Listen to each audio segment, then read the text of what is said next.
infants come into this world ready to be loved and ready to learn. What is the key for acquiring language, particularly for a deaf or hard of hearing baby? As parents of a newborn, the love you share with your child is natural and instinctive. This is your bond. This bond inspires an innate desire for communication. Your baby will learn about the world through familiar smells, the sense of taste, the warm touch of your skin, and most of all, through the eyes. For your child, world experiences and language will come most naturally and easily through the eyes. The eyes are your child's single biggest strength.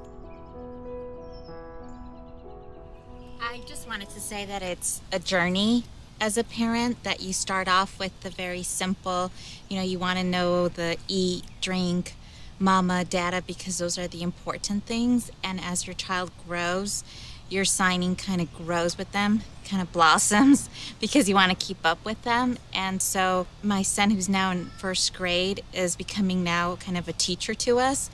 It's a journey, and it can be rough at times, but when you communicate, it's just the most awesome feeling. Sign languages are complete and natural languages. Just like any language, American Sign Language is acquired through meaningful exposure and interaction. Today, ASL is the fourth most widely used language in the United States. It is taught in high schools and universities for credit. Babies acquire language along a developmental continuum. ASL builds on the earliest connections you have with your child, allowing your deaf or hard of hearing child the opportunity to process and understand the meaningful family interactions directed at him or her. Babies exposed to and interacting with American Sign Language will typically produce their first words around 7 to 8 months of age. American Sign Language has been a gift to me and a gift to the children that I work with. An amazing resource, an amazing key to open up their minds and their ideas. I've worked with high school students all the way down to infants, because it's so critical for children to have the relationship with their parents, to have the attachment to their parents, and to have the love and caring that their parents can give them. And communication is the key to that. So here is this beautiful gift for families to use. Really, my job's being a parent, and my priority is to communicate with my daughter. And I figure my job as a parent is to open doors. And ASL was a door that I opened, along with speech therapy and hearing aids and everything else. And I have a daughter that can walk around through many different doors and feel very comfortable. And it's been a blessing, and it's one of the best decisions I've ever made. Early acquisition of a language provides the foundation for cognitive growth, the thinking and learning skills that children need throughout their lives. Through cognition, children are able to engage in more complex actions and think more abstractly. Early language is a critical aspect of this process. Babies and toddlers will use ASL to communicate their needs and their wants spontaneously without effort. Age-appropriate language and concept development leads to higher-level thinking and abstract concepts. A baby's brain is a powerful organ. It's designed for learning language. For deaf babies, it's important that language is clear, accessible, transmitted in a positive setting, and interactive. Access to learning has to be visual through American Sign Language. Children rely on their eyes and what they see in order to learn. Children who have full access are happy, ready to learn, motivated. They can express their thoughts and feelings. They feel safe. I teach toddlers and babies, and at such an early age, they must feel safe in expressing what they want or need to their parents. When the parents can respond and explain the answer to them, they feel satisfied and safe. They know that for the rest of their life, they will be secure. Rich language, expansive and flexible communication empowers both parents and children. When language is shared and communication is easy, confusion and frustration can be minimized. Oh my goodness, the brain just opens up. The flexibility of the brain, the plasticity, the ability to acquire and use different resources of the brain. That's what these children have. They have a language resource, rich resource, that they can use to move on to the other language. All children are capable of learning several languages. There is no need to limit them to just one. It's not harmful. The process is beneficial because it helps develop the building blocks of language. It allows the child to be flexible and interactive. Muy importante más para mí porque yo tengo que hablar con ellos directamente de cosas de hombre. Sí. You probably know families who use sign language with their very young, hearing infants to communicate and foster spoken language development. Early sign language supports a development of critical linguistic foundations that are necessary for later complex thinking skills. Alex is now 2, and he signs more and more every day, and it's been wonderful to watch him grow and learn new signs. I wish I would have started signing with them earlier. Hearing children do with their hands, well, children play with their hands and look at them, but the deaf baby, we've been looking at them and studying them. The movements are different. They're picking up the subtleties of the language. They're trying to talk. They're trying to communicate with their beautiful, beautiful hands, and they do. The shapes become more refined, and they turn and mold into beautiful communication, words, ideas, and thoughts. That's what babies need. Families and their new baby can learn American Sign Language now and together. Self-esteem and identity come from positive shared experiences within the family. As the family learns together, they can also meet other parents with deaf and hard-of-hearing children and discover the diverse people that make up the vibrant deaf community. I do. I remember when she was real young, we would go to deaf coffee night and come home, and I would watch her as a 3-year-old sleeping, moving her fingers in her sleep, and it was just so beautiful. Now she's 10. We come and the code switching is automatic. She can be with hearing kids and she'll use her voice, and she'll be with the deaf community and voice off and just be fluent in both. Research shows that the family is the single most important factor in a child's academic and social growth. The family plays a critical role in establishing foundations for learning. That means playing games, reading books daily, being involved with other families and preschoolers, knowing teachers and helping with homework. Mealtime, for example, is an opportunity to discuss daily and current events. With ASL, you will be able to introduce new places, ideas, and vocabulary to your child. Growing up as a deaf person, I often felt my parents didn't know me. When my daughter was born, she was also deaf. I wanted to make sure we had a relationship, that I knew her and that she knew me. I knew the key was language. The first language she learned was sign language. And through ASL, I now feel I know my daughter. I can't imagine what it would be like to live with someone and never speak the same language that they spoke. I saw her go into this huge world that I hadn't known, and I saw her go comfortably and welcomed well. And after that, each step she was ready to take, it was easier to let her go.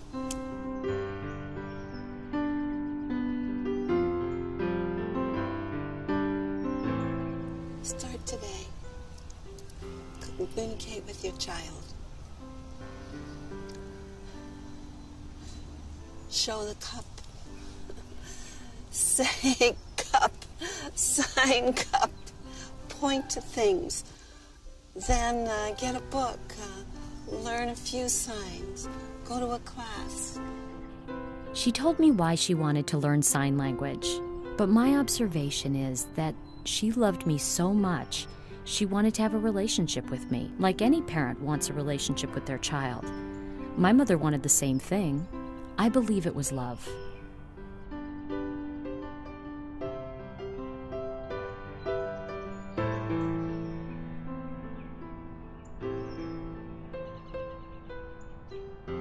The capacity for language is in all of us. It is an essential part of the human experience. Natural early language development through American Sign Language is the key to your child's future.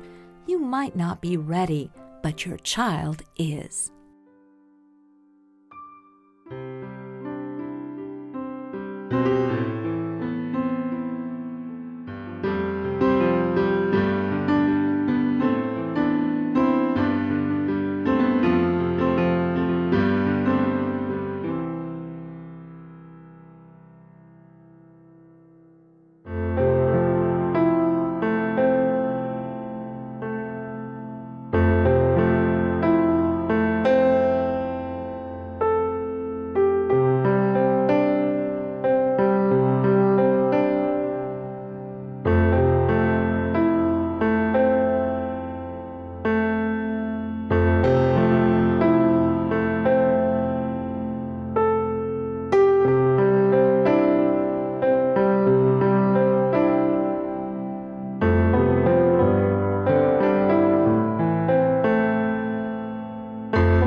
created using Powtoon.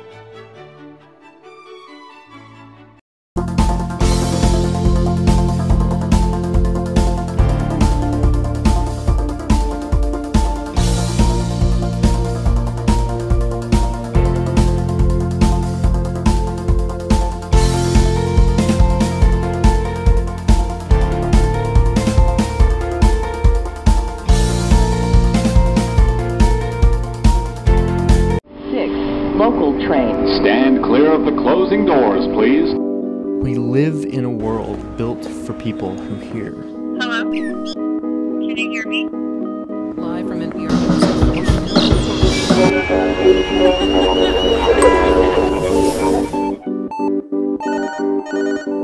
But what would our man-made world look like and feel like if it were designed for those who don't hear?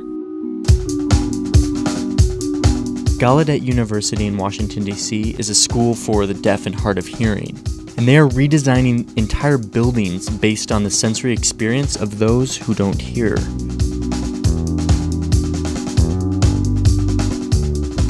We've only just begun, though, to challenge ourselves to examine how we could design entire buildings, entire campuses, or even cities to be aligned with deaf space.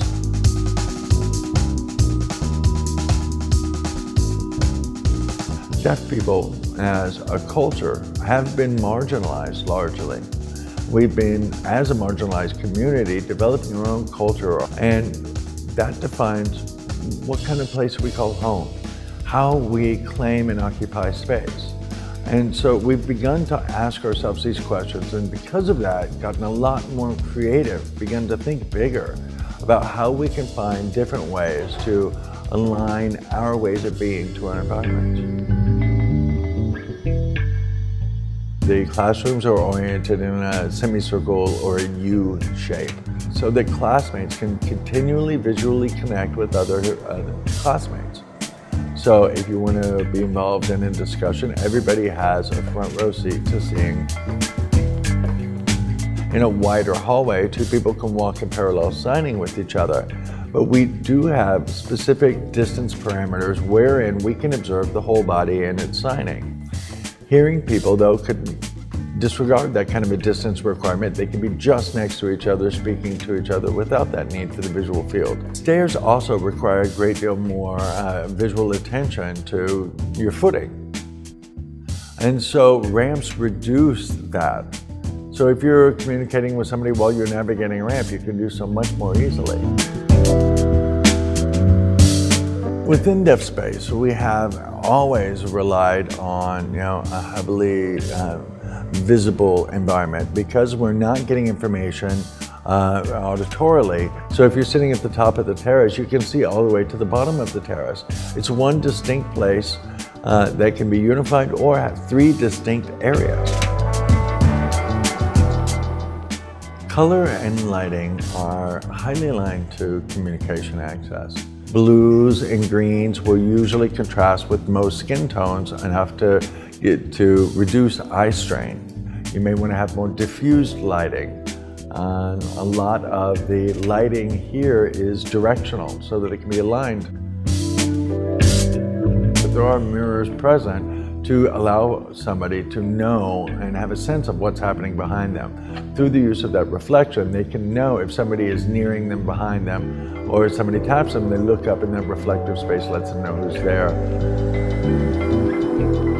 Transparency of, say, doorways, so that when a person is in an office, they can either have a transparent doorway or passageway, or one that's opaque, so that I can see lighting and shadow and movement, know that somebody's at the door, but not clearly see who's there. Very often, people refer to hearing loss as an example, which negatively frames the whole approach from the outset. But let's imagine the deaf baby who has never heard, and yet is still described as experiencing hearing loss. And instead, we propose a different framing, that of deaf gain. What is it that we gain by the experience of being or becoming deaf? Deaf space, I believe, is born of the idea that we have something to offer the world. that being deaf confers some very interesting perspectives on life.